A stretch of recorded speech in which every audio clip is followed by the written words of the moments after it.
Supreme court ప్రధాన న్యాయమూర్తి సంజీవ్ ఖన్నా నేతృత్వంలోని కొలీజియం ఏప్రిల్ 15, 19 తేదీల్లో జరిగిన సమావేశంలో హైకోర్టు న్యాయమూర్తుల బదిలీలపై సిఫార్సులు చేయాలని నిర్ణయం తీసుకుంది.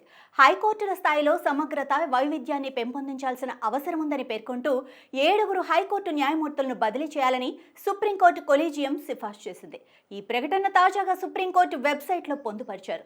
ఈ కొలీజియంలో సీజేఐతో పాటు 2 సీనియర్ న్యాయమూర్తులు justice Bhushan R Gavai, justice Suryakant ఉన్నారు.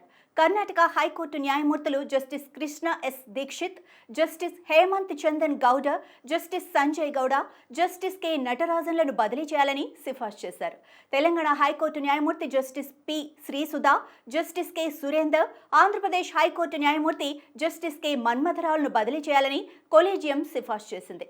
జస్టిస్ దీక్షిత్ను ఒడిశా హైకోర్టుకు, జస్టిస్ చందన్ గౌడను మద్రాస్ హైకోర్టుకు, జస్టిస్ నటరాజన్, జస్టిస్ గౌడలను కేరళ, గుజరాత్ హైకోర్టులకు బదిలీ చేయాలని సిఫార్సు చేసింది. తెలంగాణ హైకోర్టు న్యాయమూర్తి జస్టిస్ శ్రీసుధను కర్ణాటక హైకోర్టుకు, జస్టిస్ సురేందర్ను మద్రాస్ హైకోర్టుకు మార్చాలని సిఫార్సు చేశారు. ఆంధ్రప్రదేశ్ హైకోర్టు న్యాయమూర్తి జస్టిస్ రావును కర్ణాటక హైకోర్టుకు బదిలీ చేయాలని సిఫార్సు చేశారు.